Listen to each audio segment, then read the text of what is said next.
Let's talk Broncos. I'm Brie Maestas, Zach Seegers, Joey Richards. Guys, we're back at it again. Happy Wednesday mailbag edition. That means we're answering your questions. And if you have any that you'd like to get on the board right now, I implore you, go on over to Mile High Sports, YouTube or Facebook. Let's get this party started and let's talk some Broncos. Zach, how are you? You always start with Joey. I wasn't ready. I was just scrambling because of a comment we had. I'm doing great. Always got to start the show off with a fight, and we're doing that tonight, so I'm excited. It wasn't even a fight. You're being dramatic. It was a fight. Um, Was I wasn't involved yet again. yeah, Sitting back, Joey's peaceful. I left the room. I let them discuss between themselves. There's no discussion once I left. Should tell you who the backbone of this podcast is. But anyways, I'm doing really, really good. I'm doing fantastic today. Mailbag episode is one of my favorites every single week. I love it. I love hearing the questions people have to answer, and we always get really good questions. But Bree, how are you feeling?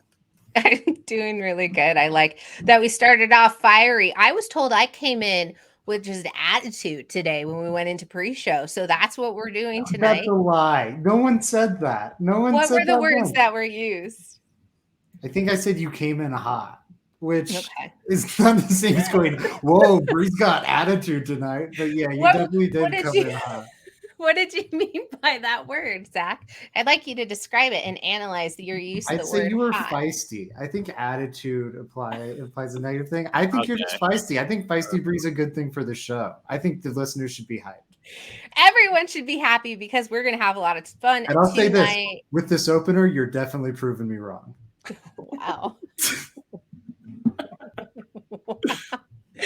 All right. I don't know where to go from there, but let's get started with the question. There's a lot of chat going on already, so I'll get to those comments here in a second. Samuel Castro saying, "Did somebody say party?" Yeah, we did. Yep, Welcome to the we're party, here. Samuel. Appreciate that you're here. That means Samuel has our notifications on, and if you'd like to do that too, go on over to the Mile High Sports YouTube so we can get those rolling for you. Then you'll never miss an episode. Usually we're Monday, Wednesday, and Friday. Don't forget to check out the Let's Talk Draft Show with Joey Richards and Frankie Abbott. Fun stuff coming up. You guys having an episode tomorrow? Tomorrow, talking safeties. Finally, Zach made those graphics about 2 weeks ago. On the fly, I made them. And then at the last minute, I threw a curveball and said we're going in a different direction. But we're going to be using those graphics. So Zach, know for like you made this for a reason. We're doing the episode tomorrow. Frankie and I will be discussing safeties. And I'm really looking forward to it. Frankie's one of the best draft people out there. I really believe that. He nailed that Senior Bowl coverage. I don't know if you guys were actually paying attention to that. Frankie killed it. All of those thoughts came from him, and I'm looking through like the big people afterwards who had not released their articles or anything like that yet.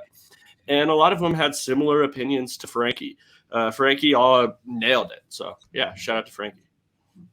Cal wanted to give you some reassurance there. I don't know what WTH, what the hell or heck Joey and Frankie are ever talking about, but I like when they talk to me. I love that endorsement. I love that endorsement because I imagine there's a decent amount of our audience that's like, I don't know, I'm not a big draft guy. I don't know all these college prospects and everything. That's why you have to go check out Let's Talk Draft. Even if you don't know anything about the draft, like Cal, you can get your kicks out of it. All right.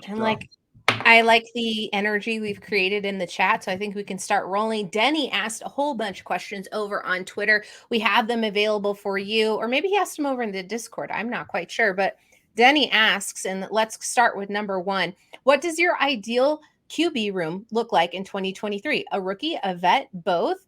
You know, I think this is a really interesting question. I got into a conversation with Frankie over on Twitter about this very thing, and he brought up two different names in Sam Darnold and Baker Mayfield. I would prefer Baker Mayfield. I think that there is a potential for a little bit more ceiling there, but Frankie pointed out that he doesn't think Baker would want to be the backup to Russell Wilson. So does that leave the door open for like a Mitch Trubisky? It's going to be some form of a career backup quarterback who probably doesn't want to be in that position, but could step in if Russell Wilson was to A, either get hurt, or B, they tend to think that maybe we move on from Russell Wilson in 2024.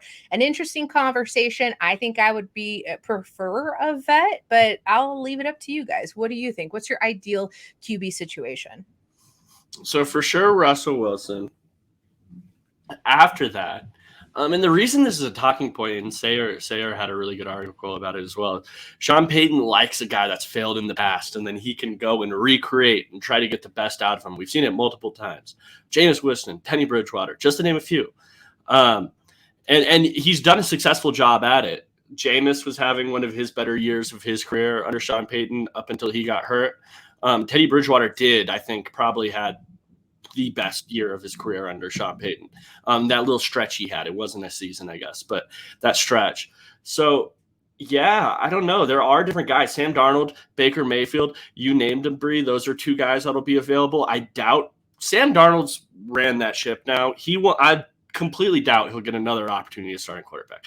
If he does, what are we doing out here? Baker, probably a little bit of a better shot, but still, I would say, what are we doing out here? I don't know.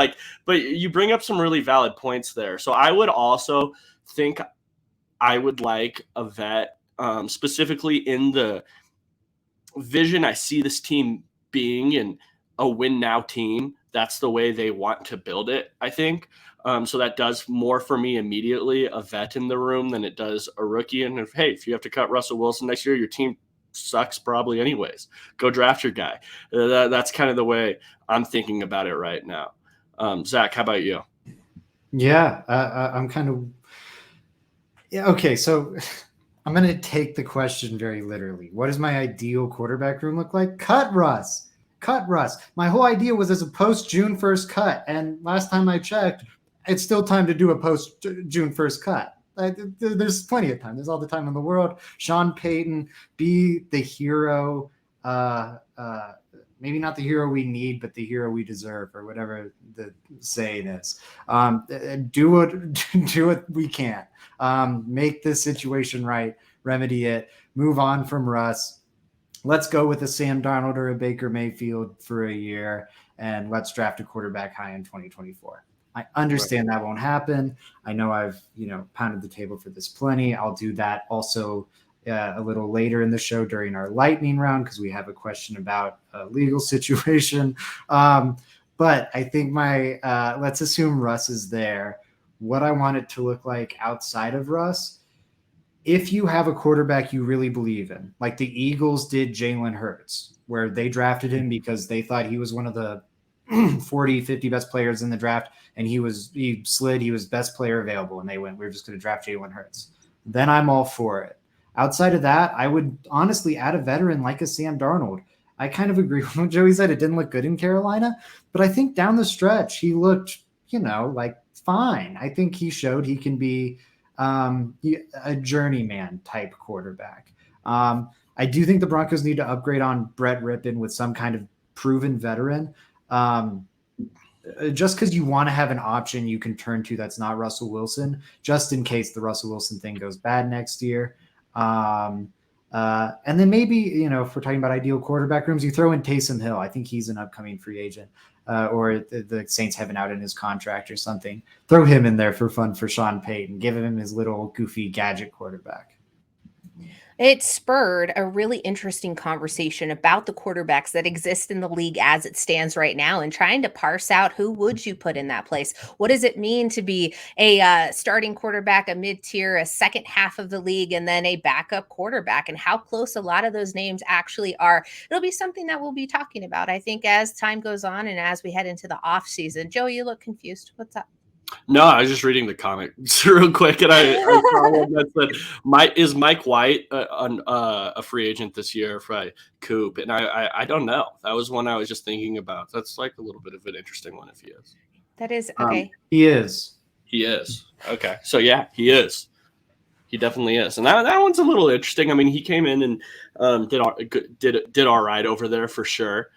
So he would be interesting. He would be a guy that I think would be an upgrade over Brett Rippon. And I really like Brett Rippon. All the coaches that have come in here talked about him like he's a former coach. I just think that you can probably upgrade from him, or a future coach. I just think you can upgrade the player you have there. Okay, fair. We've got a semi-related question by asking, what do you think the running back room would look like? You still have a recovering Javonte Williams, a veteran in Latavius Murray, who Sean Payton seems to favor quite a bit. Obviously, at the 1 and 2 position, who should be running back 3? This one's hard for me to dissect. I don't have a really good answer for this one. There's 2 different ways you can go about this, Bree. I don't think there's one clear path. So in Sean Payton's offense, I completely think, and especially with Javonte Williams coming off that injury, it's going to be a running back by committee for sure. It's not just going to be one guy to load. And I think the running back 3 is going to have a specific role. I don't think it's just going to be, this is the guy that sees the third, like he's the third best. I don't think he's going to be better at certain things than the other guy. He's going to fit a niche for this offense. And honestly, I'm not sure. Like you could go different ways. Like you could draft your second running back in the 3rd round this year, or you could go out sign a free agent for your second running back this year. You could do the same thing. Maybe draft a guy a little later, or pay a guy a little lower for that 3rd running back slot. I don't know exactly. I can't really put a name on it because it's so confusing. Like there's so many running backs in the league. Like how am I supposed to know? But if I were to look at those things, I would say that running back 3 is probably still going to fill a niche in this offense. It's still probably going to get playing time.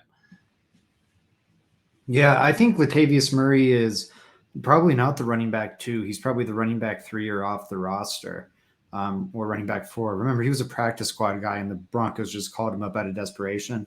I think you're going to see number 1, Javonte Williams. It's going to be by committee, like Joey said, so I don't know how you order it all.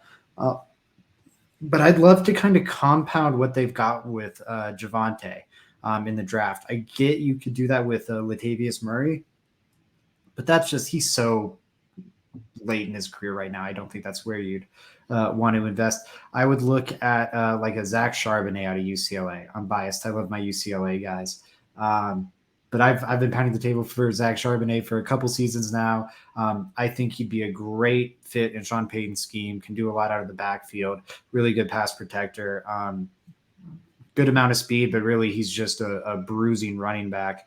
I'm a big fan. I think he'd be good in this offense and would be a good insurance plan for Javonte Williams. So maybe like he and Williams are my 1-2, and then you bring Edmonds back on like a reduced contract as your number 3, and maybe Latavius Murray rounds it out as your 4 or something like that. Mm-hmm.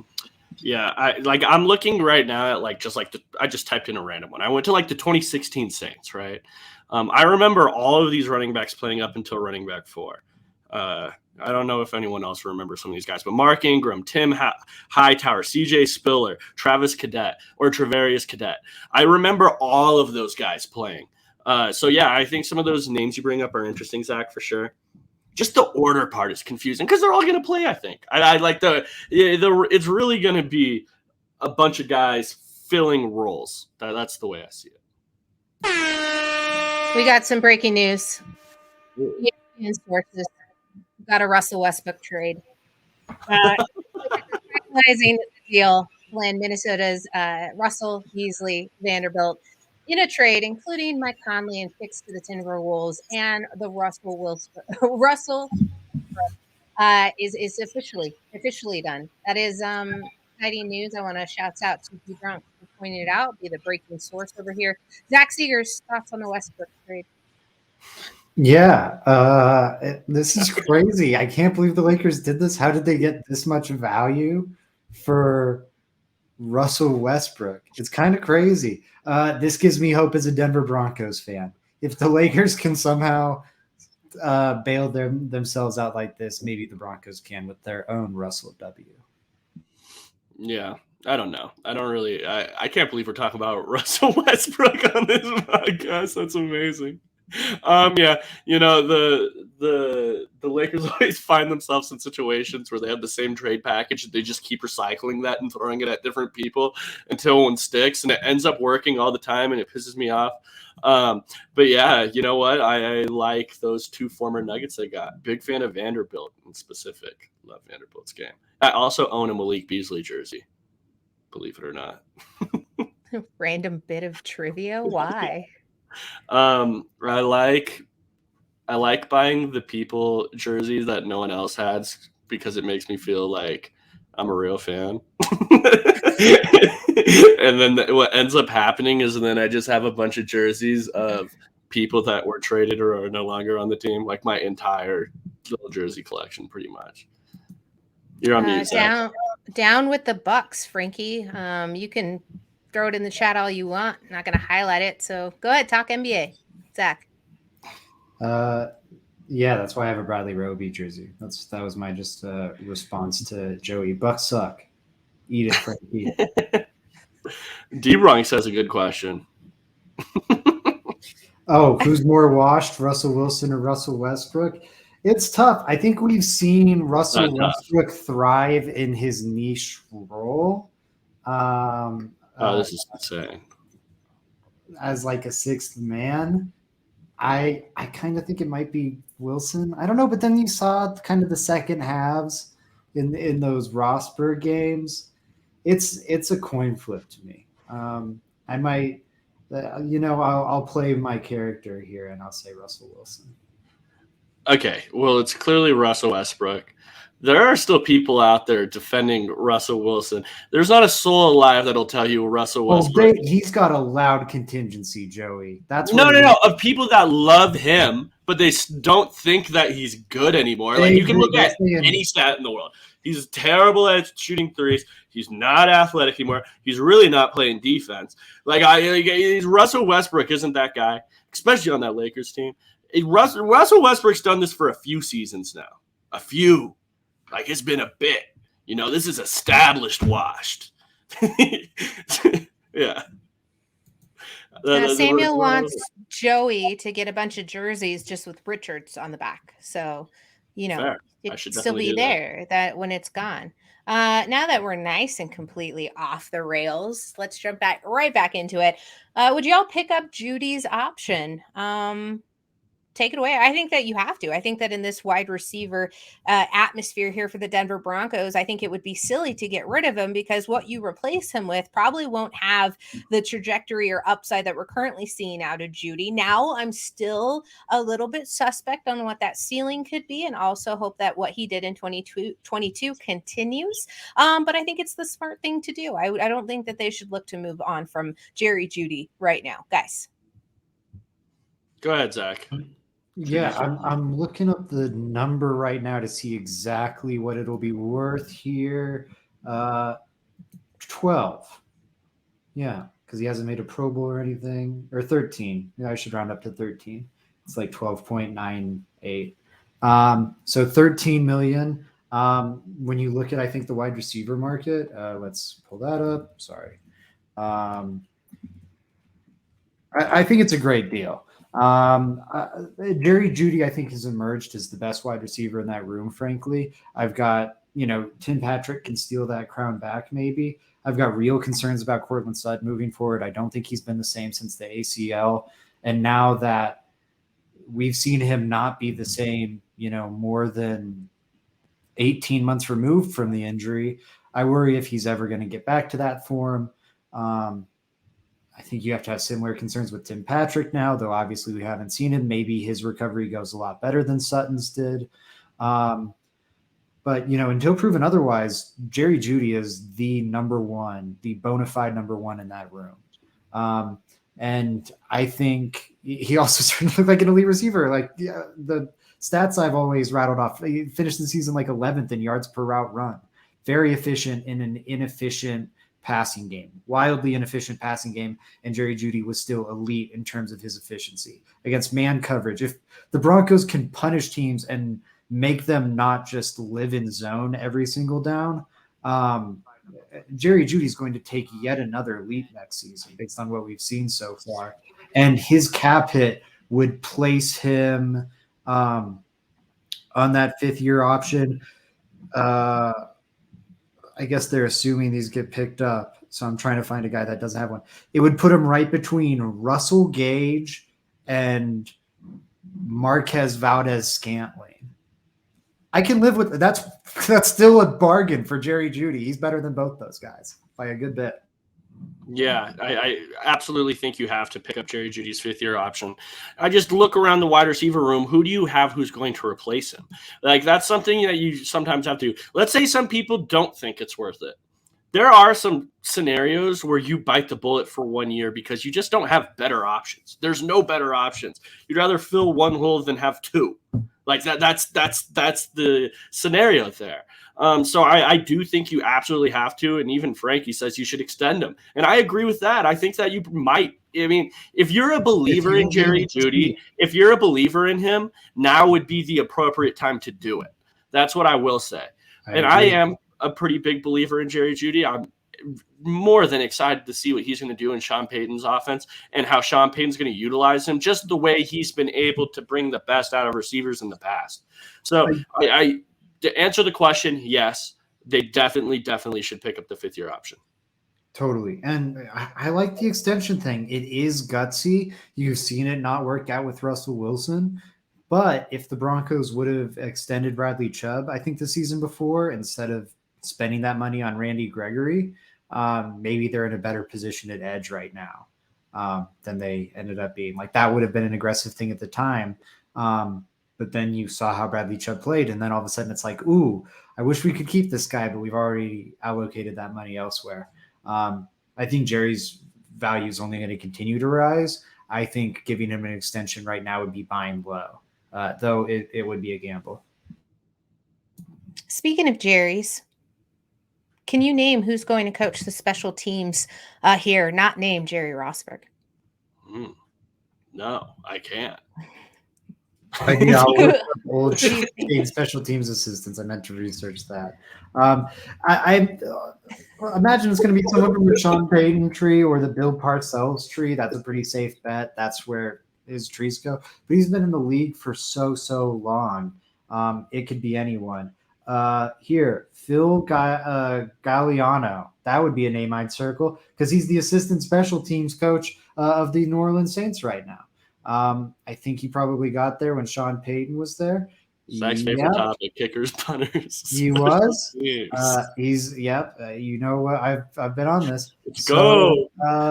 Yeah. It's your time to shine, buddy. Hey, you did this with offensive line coach. You just plundered the Saints assistant that Sean Payton was familiar with. Do it again. I'm sure there's better strategies out there, but if Denny wants a prediction from us, I think that's a safe one. I'm not predicting that. That seems so left field. I'll go with that. Zach usually knows. Joey, do you have anything to add there? Always. No, I'm not. I really, guys, like when I'm watching film, I mostly skip over the special teams. Like I know it's a huge part of the game. I'm just not really interested in watching it. So I really don't know. No love for the game. I really don't even know. Like, anyway, let's continue. Let's continue. Why is the training / nutrition staff bad? You know, there's been a lot of talk. There's been a lot of talk this season about the increase in injuries. Honestly, the increase in injuries across the league, concussions have been up, but I think that it's actually the concussions are being diagnosed more frequently, so that's probably a good thing. But as far as the Denver Broncos go, an insane amount of injuries have been bestowed upon the entire team to a point in which they had the utmost and top amount of injured reserve salary amounts just completely wiped from the team. It was a big concern all year that the injuries for the Denver Broncos were really just making things a whole lot worse. And a lot of blame was being pointed in the direction of Lauren Landau, who had been with the team for quite some time. What I've heard from people close to the situation is that it would be silly to blame him, but I want to know what you guys have to say about this, because I'm not going to point blame in that direction. I think him stepping away from the program is an easy way to say that the problem has been handled, but I don't know if it has or not. Guys. I have two good sources on this subject, actually. One is I assume the same as Breeze, but one even outside of that has ratified all that. I don't think it's Landau's fault. I don't think it was the present Broncos strength staff's fault either, or much of it. I know there's maybe some issues with one or two characters, but my understanding is more so a lack of investment, a lack of the number of people working in there. I think they only had like 2 people that were like CRT certified, and that's the new cutting edge, I don't remember what it stands for, to be honest, but way of dealing with tissue to limit soft tissue injuries. The Broncos actually have the founder of the CRT. I think the T is technique, but the founder of that technique, or discover, however you want to phrase it, employed or on payroll in some capacity. But the thing is he's the only one, or it's him and he is like an apprentice or something. And you think about that, this NFL roster is 53 guys plus whatever, 10 practice squatters, 15 practice squatters if it got extended, if it's still extended post-COVID. And it's hard to find times to see all those guys in a given week and make sure they're all being treated properly and everything. I think my understanding is less that Landau is doing a bad job and more that, one, you're having disorganized coaching staffs and coaching staffs that are, kind of changing messaging throughout the time, which makes it harder, paired with maybe, old ownership wasn't, or lack thereof, the old non-ownership wasn't investing enough in it. And hopefully that gets sorted under the Waltons. I just have to say the amount of hamstring injuries, though. I mean, that's kind of a weird injury to have repeating within a lot of your roster. An ACL and stuff like that is really hard to predict, but a soft tissue, as you noted, Zach, that one's a weird one, and they seem to be nagging. Obviously, don't think a lot of people were coming back too quickly from them. Greg Dulcich sitting out most of the season with his, and then having it knock him out there at the end. Joey, I didn't mean to interrupt you. Go ahead. No, you're all good, Bree. I mean, yeah, it's all interesting to hear what you guys have to say about it, because it's like information I'm not too familiar with. What I will say is that I have no idea who to blame for the situation. I don't even know if there is someone to blame for the situation other than just bad luck. I have no clue. What I do know is that if you're sitting there looking at an issue and it's been consistent for a while, you should probably change something. I don't know whose fault it is. I have no idea. Just from an outsider's perspective with no information, I would say, hey, like, this has been a consistent issue. Let's change something up. I don't know what, but let's at least try something. So I'm not like really mad about it. I would lean on the side of people who are more in the know than me. But yeah, that's all I really have to say. Yeah. I think we don't know what we don't know. And so if it gets better next season, which I sure hope it does, the only way it gets worse from here and they start setting records for the amount of injuries. And I don't want to see it happen, not next season, especially because it gives the onus that there's nothing else wrong other than circumstances. And I think we need to see a very healthy Denver Broncos team going into next year to completely and fairly grade 2023 and 2022 offseason moves, because there's a lot of them and it means a lot to this team and how this team repairs itself moving forward. I just wanted to shout out to Denny. Thank you so much for the questions. We really appreciate it. If you want to ask us questions and you haven't been able to, you're going to want to join the Discord where you can ask them at all times of the day and we'll rack them up for our mailbag episodes on Wednesdays, or you can tweet at us at the LTB podcast. We'll move on over to a question about the offensive line. Chase asks, Chase and Colin Harrington. We had 2 people. Who is your dream offensive line? Also, big fan of the podcast. Y'all do amazing. Guys, thank you. We appreciate you.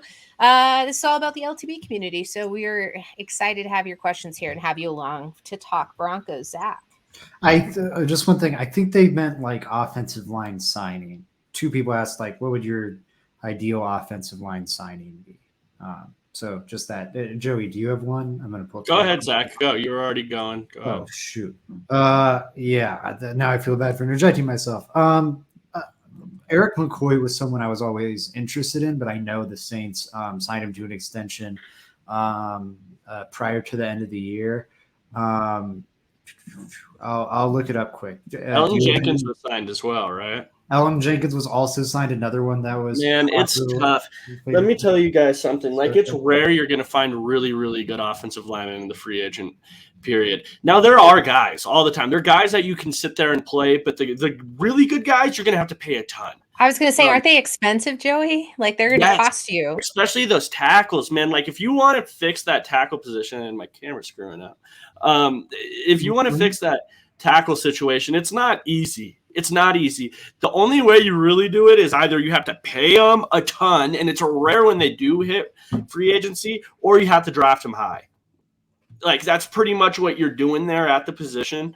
As far as interior offensive linemen go, a little easier to find, but still, it's hard. People aren't letting go of their really good offensive linemen. It's just a premium position. All starts up front. It's important. It's really important you keep those guys. We've seen the Broncos have such bad offensive line play for a while, like as evidence. I see Frankie and Colton Cooper say Jawan Taylor's in the market. He is a good one. Jawan Taylor is a good one. I'm from Jacksonville. That one would interest me. Frankie said Isaiah Wynn. Isaiah Wynn is also interesting, former first-round pick, Georgia Bulldog. I know he's had injury history in the past, though. I think that's his pretty much main concern there. Yeah, I like that. I like the Jawan Taylor pick a little better. Big athletic body, had some Doug Marrone carry over there with Jacksonville. I imagine Sean Payton would know him well. If you can coach him up, I think he's got some untapped potential even. One I'd highlight, and it'd be a very short-term signing, Rodney Hudson.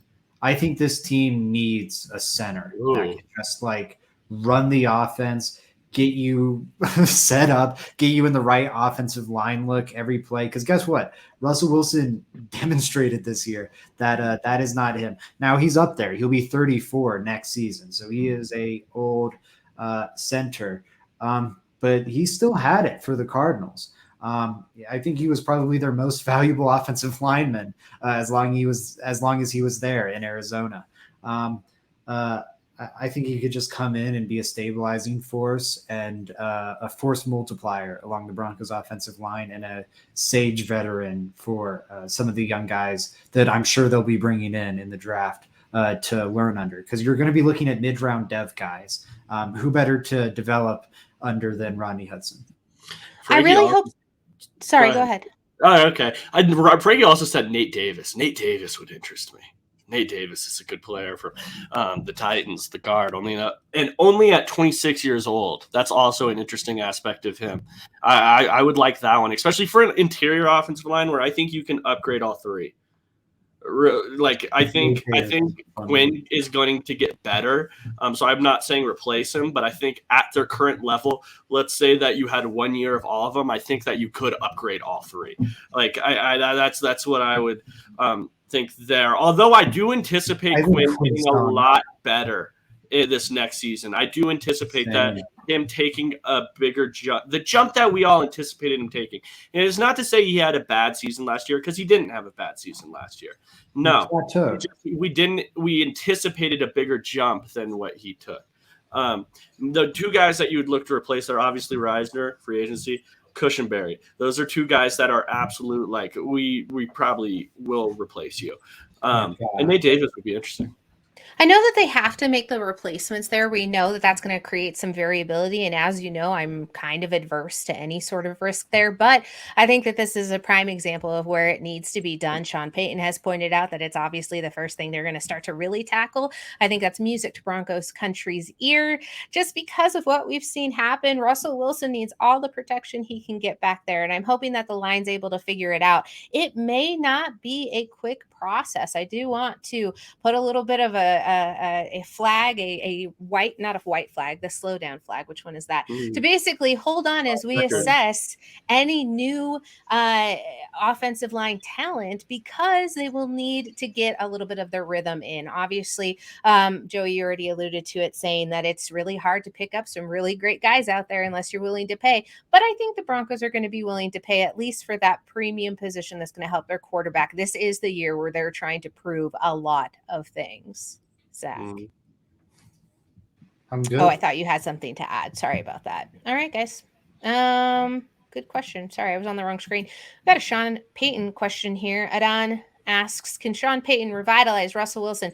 Guys, this is the number one thing that I think, as the discussion started surrounding the Sean Payton to Denver news prior to him being identified as the number one pick and then ultimately the head coach of the Denver Broncos, was that if Sean Payton comes in to fix Russell Wilson and a fix does not happen what's next? My hope is that he will be able to bring Russell Wilson up to an expectation level that we expected coming in. Mine were very low, considering I knew what Russell Wilson was kind of regressing into the previous seasons. I didn't expect it to fall off this much. So I think a lot of that has to do with coaching and a lot of injuries and a lot of other circumstances, but I don't know.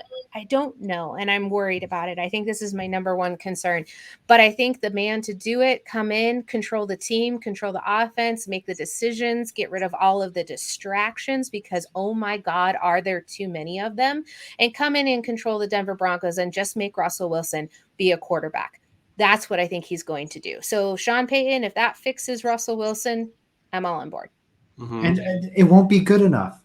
It won't, like, if you just get him to breeze expectations, like, to your point, and I think it's a good one, I think he can get to what you were expecting coming in. Maybe not what most of Broncos country was expecting coming in, but just kind of normal Russ decline, kind of what, like, the 12th best quarterback in the league.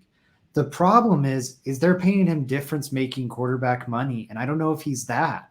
And the margin for error when it comes to building this Broncos roster is non-existent now. Yeah. Like, the Courtland Sutton contract surprisingly looks like a miss. That narrows the gap. All those picks and starters you traded for Russell Wilson, that narrows the gap. Trading a pick for Sean Payton, that narrows it. And then now you're going to have this big contract come into effect. Like, that contract makes it a necessity to hit on draft picks. Well, now you have way fewer draft picks, and the draft picks you have are way later in the draft, where you're expecting to find, like, rotational pieces.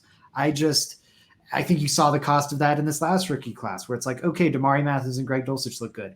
What else do we have? Nothing, maybe? Like, that's not good enough when the margin for error is as slim as the Broncos have made it. Some teams can survive that. Like the Chiefs, they could survive that because they've got so much young talent already acquired. They've got the God mode quarterback. They've got Andy Reid. They've got Steve Spagnuolo. Like, they can afford some mistakes and still be good. This past year shows it. They got rid of Tyreek Hill. You look at some of their cash spending, the way they didn't affect Patrick Mahomes' contract to free up $20 million in cap space. They were telling you they didn't think this was a Super Bowl year for them. And yet they made it there because their margin for error is so wide. The Broncos is so tiny. And so if Russell Wilson's not a special difference-making quarterback, it won't be good enough. And I think you ultimately have to move on. To get to the root of the question, though, can Sean Payton revitalize Wilson? Absolutely. I think Sean Payton's going to give you the best version of Russell Wilson that you can get. My fear is that that's Kirk Cousins-ish range, something that's very reliant on the talent around him. And again, that won't be good enough.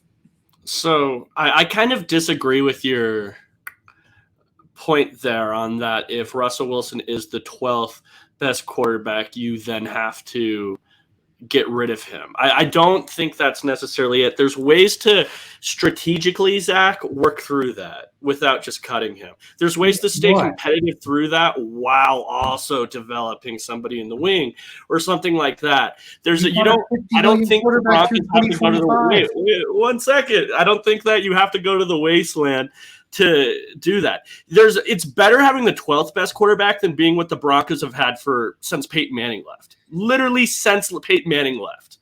I would rather the Broncos be pushing for playoff appearances than not anything, and we're just in the wasteland of Broncos forever. So if Sean Payton can get Russell Wilson up to that point, you're in a predicament. I will say that. It's tough. But we've seen this type of stuff happened before. We're seeing with Jimmy Garoppolo, and then they were able to get Trey Lance. Like, if you really believe that we have an elite head coach now, and if you believe that Sean Payton is a good roster builder or drafter or whatever, you have the makings of something that could possibly actually compete. You can get to that point. You can have success with a mid-level quarterback. Yeah. You can't have success with a mid-level quarterback making elite quarterback money. That was the Jared Goff problem. That was the Carson and is the Jared Goff problem. That the Carson Wentz problem. That is the Ryan Tannehill problem. And all those guys, like Kirk Cousins, I know it's fully guaranteed and everything. They're on mid-level deals for a reason. I think the the Rams are a good example for what happens. And I think their roster was a lot healthier than the Broncos, about what happens when you have a mid-level, non-difference making quarterback making difference making money, and it all falls apart. Or those Carson Wentz Eagles the last year. I don't know. I think you have to move off it. And to your thing, like, you can just wade through it. I don't know if you can. The moment the next league year starts, which will be March of 2024, about 12 months from now, right after the 2023 season, his 2025 contract becomes fully guaranteed. His 2024 contract is already fully guaranteed. So now, after this year, if you don't immediately move off him, he is the Denver Broncos quarterback, or at least you're paying him to be, through 2025 at that extremely elite, expensive rate. So if you come through this season and you go, yeah, Russell Wilson's declining, but we can maximize him to being a mediocre quarterback. Yes, that's better than what the Broncos have had over the past few years. But I think you can also look into the future and tell you are headed for a sheer cliff face. Yeah, I think the main point that I'm saying there, Zach, is that you can develop the future behind the quarterback. Like that's my for sure. But you're using some of the timeline. Well, do you trust, like, what did you say, Zach? But like, who else? But then who else are you bringing in to outperform a slightly elevated Russell Wilson, I guess is my question. Because if, like, I understand, Joey, I agree wholeheartedly. We talked about bringing in a younger version, having them sit behind Russell Wilson, learning, and then actually maybe stepping in if there's that. But I just, who else do you bring in? Then do you replace him with a Trubisky? And like, it just totally. The Cincinnati Bengals were asking. Like, let's pretend we're all Cincinnati Bengals fans in the year 2017. And we're asking ourselves this exact same question. Yeah, okay, Andy Dalton's not great, but he's a lot better than what we've had in the past as Cincinnati Bengals fans. And no, he's probably not getting us all the way there. And we all know that. And he's whatever. And this contract is overpaying him for what he is. But what else are we going to do? Are we going to cut him and sign are we going to cut him and sign a Case Keenum or a Joe Flatt, one of these unexciting veteran guys, and just while we wait for some young rookie and we take these swings and maybe they don't work out? Yeah, because that's how you find Joe Burrow and you are a contender for the next decade and a half in the NFL. You could be the Kansas City Chiefs in there. Well, Alex Smith is getting us to the playoffs every year. We have good offenses. We're 12-4. Like, we need a better team around him. We can do this. We just need it to click. You've got Andy Reid. You've got Alex Smith and a good offense. He sat behind an Alex Smith, right? Totally. So to your point, I think that's I'm more talking about Bree's point. I think you don't want to settle for just good enough. You can draft and develop a guy behind Russell Wilson. The problem is Russell Wilson's contract is much more gross than these other examples. It's going to be much harder to move off of. And I think you are damning that young quarterback to a pretty rough situation for a couple seasons. I don't see how, when we look at the young quarterbacks that have recently succeeded in the NFL, I think building that confidence early is a huge thing. I think it's going to be hard for that quarterback to build confidence in a rough financial spot that the Broncos roster will be in, both in terms of or just talent standpoint. They don't have a lot of picks. They will be very short on money. It might be a bad year, and I don't want to David Carr my young quarterback. Yeah, go ahead, Bree. Well, I was just, when you said settle for good enough, like that was just what you're saying off of my point, right? Because I don't think that even if Sean Payton gets him to like a middle tier Kirkland version of Kirk Cousins, that's going to be good enough. I guess my whole thing is that once you do the Russell Wilson trade, once you do the Russell Wilson extension, once you pay him that amount of money, once you bring in the coach that's specifically for him, once you make all these concessions, once you make it around and centered around Russell Wilson, I'm just worried that there's no intention, like there's no backup plan until they draft a quarterback. Because I really honestly don't know if they're going to bring in a veteran to sit. I don't think that would really push Russell any further. I think it's needed. I think it's necessary. I think logically it works. I'd like to see that personally, but I would assume that they're just going to see what happens. I just don't know what you do here. Do you draft and bring in a young talent and hope to procure that? It's just not going to push Russell Wilson. So I just feel stuck. It feels stuck in the mud. It feels like the organization may not do what it takes in order to get this lifted off anymore. Because if Russell Wilson is the Russell Wilson of the Chargers game of last season, there's no improvement past that.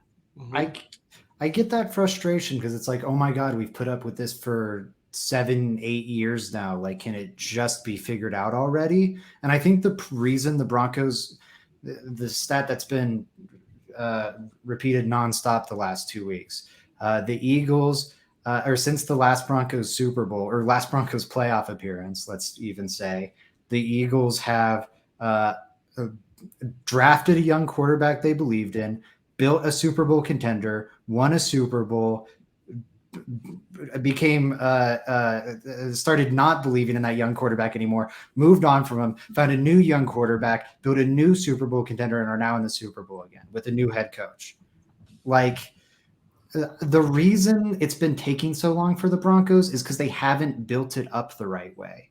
If you want this to get figured out sooner, I think it's worth going, okay, you know what?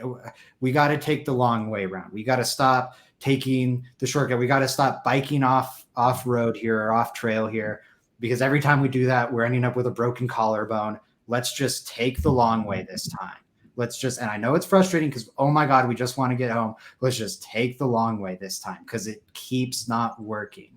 And I understand the frustration with that because it's already been 7 years. And now I'm advising the Broncos take the long way.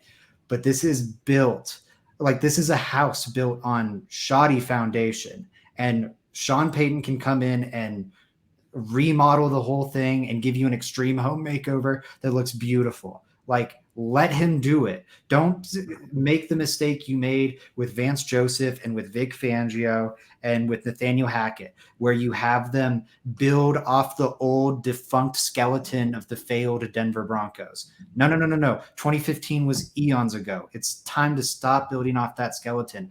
Do a proper rebuild. I know it's frustrating and long, and it is the mystery path where there isn't a clear answer there. It's not going to ease your concerns, Bree, but it's the one thing the Broncos haven't tried. And I don't see them going in that direction for like another 2 or 3 years, right? Like, that's what I'm saying. And like, then that we're 6 years rebuild. out. If you start it now, you're 2-3 I years away from agree. I agree. What my point was is I just don't see them going in that direction. I literally do not see them going in that direction. Joey, you had your hand up. Yeah, I'm just curious. Like, I think it's just like a difference in philosophy there, because while you say that the Broncos need a complete rebuild, the Broncos also haven't had the 12th best quarterback like since Peyton Manning. Like, this would be, they haven't had it anywhere near that. Wait, one second. They haven't had anybody that would have been that. It's a completely different route. They would have an average quarterback. The Broncos have had bad quarterback. The Broncos then would have average quarterback. Then I also wonder, you could bring out the, you don't shoot for average at the quarterback 2025, and my thing with that point, and I just think it's like a difference in philosophy there. Is like, I don't know how long it takes to get, because you said that maybe next year. You cut Russ, maybe you bring in a Trubisky or something like that. The Broncos suck, then they draft a guy. Now you have a rookie in 2025, and you're building from there, correct? Like, I just don't see it being quicker or faster or anything. To me, it's like the same kind of route. I don't know. I feel like it takes a while for a terrible team to become great compared to a good team that gets a better quarterback to become great. So I feel like it's the same timeline. I really would. Does this philosophy, though, differentiate, though, when you are considering, like, Joey, when you're saying the 12th best quarterback, right? That's above average, technically, when you do the math on how many starting quarterbacks are in the NFL. And then you think about, and I'm going to steal a little bit from Frankie and I's conversation, are you putting a quarterback in place to be the guy who's going to win the Super Bowls, right? Or are you relying on a quarterback who can be consistent enough with the tools around him to win games get into those conference championships and maybe make something happen. Because I think a lot of the frustration is when you look at Russell Wilson as a quarterback, you're not seeing a Super Bowl contending quarterback out of him. But sometimes it doesn't always take that. And you get an Andy Dalton or a Jared Goff that can win a Super Bowl. So it's very interesting to me how the different lenses can take that on. Zach, I didn't want to interrupt you. Go ahead. Sorry. I've been, sorry, I had counters for Joey's points. Lost my train of thought. I just, how's it quicker? Okay, you rather than moving on from Russ and having your young quarterback saddled with $40 million of dead cap weighing down the roster each of his first, what would it be? So let's say in your thing you keep Russell Wilson through 2025 and then move on. That quarterback has cap hits of, and you draft the quarterback, has cap hits of. Who's to say when we draft a quarterback too? Like that's another. Well, I thought that was the whole point. You wanted him. That's what I was arguing against. I thought you wanted him behind. He could sit 1 year. He could sit 2 years. Zach, we're just discussing. Like all I'm pointing out is it could be 1 year compared to 2. I don't know. It could be. I don't know how long he's sitting behind him. Extra time. It's just a plus. However long you have him under Russell Wilson, it's that year, that amount plus 2 because of the toxicity of the Russell Wilson contract, and then they'll be free of that burden. So if you have them as Wilson's understudy for a year, they're not free of the Russell Wilson burden for 3 years, which means by the time you're starting to consider extension for that rookie quarterback, you've never seen him in a roster set up to make him succeed. Like Justin Fields this year with the Bears, right? This is year 2 of Justin Fields. That would be year 3 of your rookie. So you'd be putting him a year behind of where we've talked about how Justin Fields, like before this season, and it worked out well for Justin Fields. He's a talented kid and he landed on his feet. But we talked about how, the Bears aren't setting him up to succeed. You need to get a good look at this kid. You need to put him in a good situation. They put him in a bad spot for 2 years. The Broncos, if they just let him be a Russell Wilson understudy for 1 season, would be doing that to their rookie quarterback for 3 years. So already worse than Justin Fields. And I think we've been plenty critical of what the Bears did to Justin Fields. If you do it immediately and move on, it's only 2 years. And then in year 3, you have what Justin Fields is about to experience with the Bears. We're talking about the Bears right now having all this draft capital, and they have something insane like $120 million in cap space. If you move off Russell Wilson right now, have that young quarterback learn under a cheaper option like a Trubisky instead of a Russell Wilson, he has a chill year while the roster's really bad. Year 2, the Russell Wilson burden's a little lighter, though it is there. That would be his first year starting. That's going to be a rough year for the young quarterback, admittedly. And then after that rough season, you see, okay, where does he need help? Is it on the line? Is it with the skill position, talent, whatever? And then you have $140 million or whatever, insane amounts of cap space and all your picks to go and address the offensive side of the ball and support your young quarterback and get him the talent he needs to thrive. I think that's much more appealing than not having that weight lifted until the final year outside of the 5th year option, the 4th year of that rookie deal. That's more dodgy to me. Okay. I think there's a little bit of a miscommunication, and I will DM you about this after. And for the betterment of the podcast, I have to force us to move on because there is a complete miscommunication. I was going to do that anyways because I need a gavel and I was looking for the sound to play and then I didn't know which buzzer it was going to be. And then I was going to make my own eye twitch. So then I didn't do it. And I just watched it all happen. You know, when there's a train wreck and you can't look away from things and you just keep staring, that's what just happened here. It's time for the lightning round, folks. Who's ready for it? Mile High Prophet said, will Patrick Mahomes ever grow up and stop putting ketchup on his steak? No, I already told Prophet. It's not happening. It's incurable. He is a man-child. That's just why. I'm just kidding. People can eat their steak however they want. I'm not going to put ketchup on mine. I don't particularly like ketchup. I like my steak as raw as I can get it with still a sear on the outside, and I don't need any sauces to go along with it. Guys, what do you think? Patrick Mahomes. Patrick Mahomes will not. He will not. It's lightning round. He will not. That's all I got to say there. Yeah, I can't imagine that happening. Why would he change now? I don't think people like change when they get a lot of fame and money. For sure. Boggins, Mr. Boggins asked, big fan, love the diversity I don't know what that means. How many digs do you see Russell Wilson throwing next season?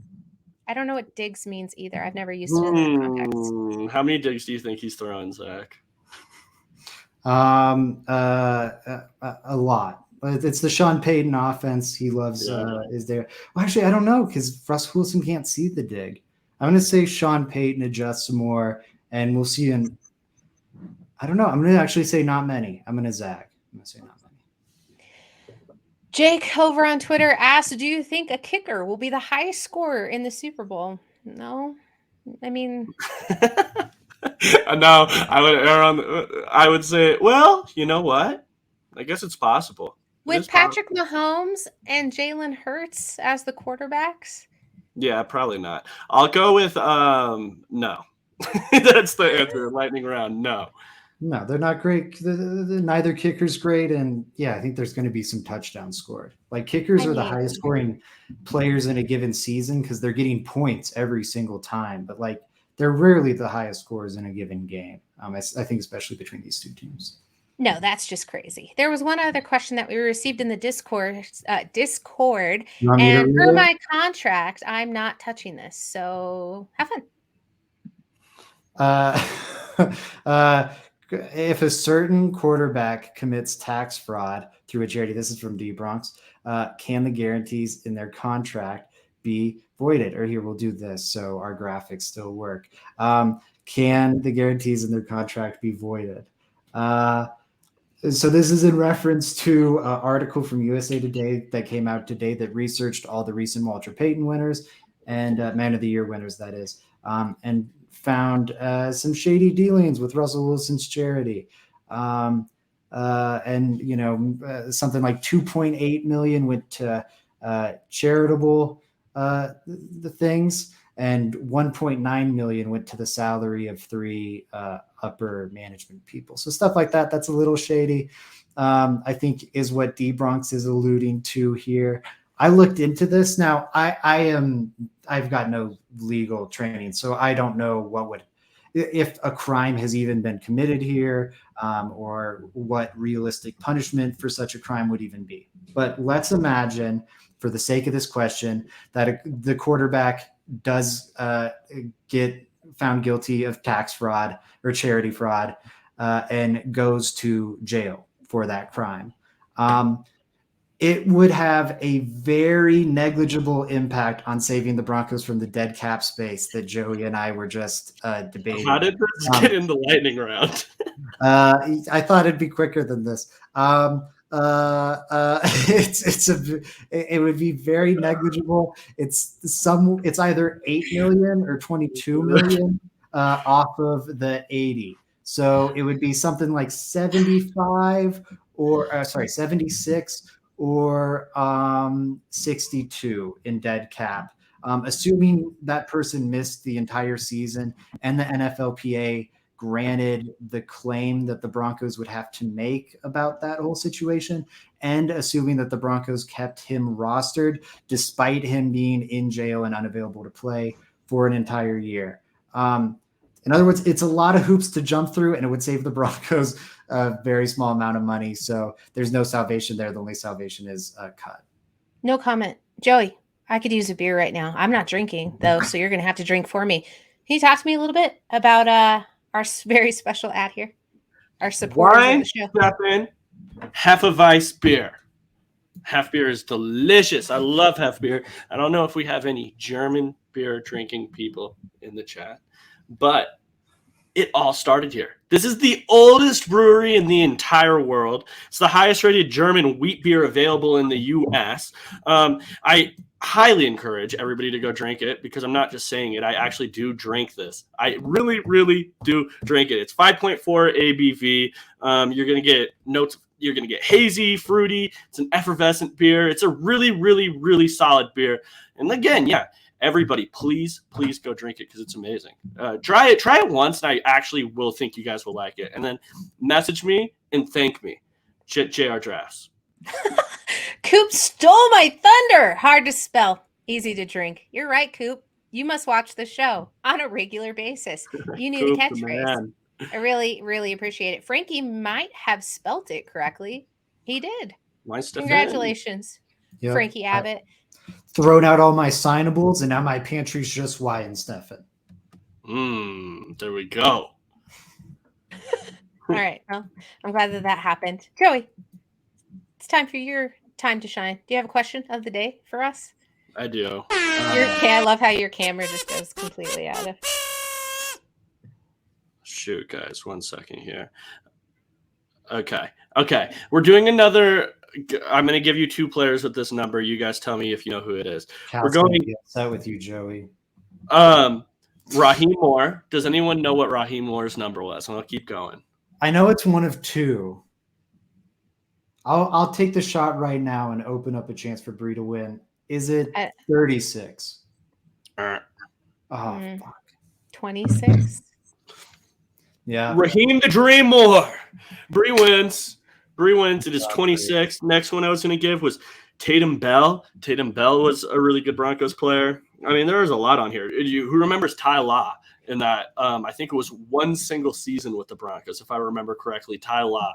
I think it was I was young, but I think it was I used to wake up and check the Yahoo Sports every morning, and that's how I used to get my Broncos news. I remember waking up to, I think it was an in-season signing that Ty Law was on the Broncos, I believe. I could be wrong on that, but yes. Awesome. Thank you so much for that. I love that everyone stuck around through all of it. But I just left Boggan's comment up there. I wanted to give him a little bit of shine. Guys, where can everybody find your stuff? Yes, everybody, please follow me at JR Drafts. I am putting out another article every 7 days, so that'll be at least, I have to have an article to fulfill my own personal obligation, or what my personal goal by Sunday, because that was when I did it.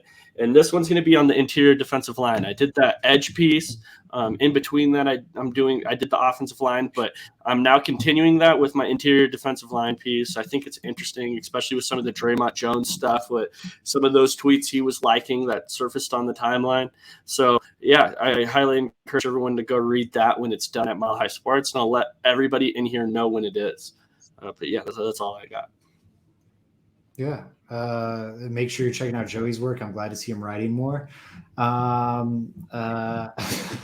Sorry, Colin, and everyone in the comments has me laughing. I have my first ever stock up, stock down for the Colorado Buffaloes.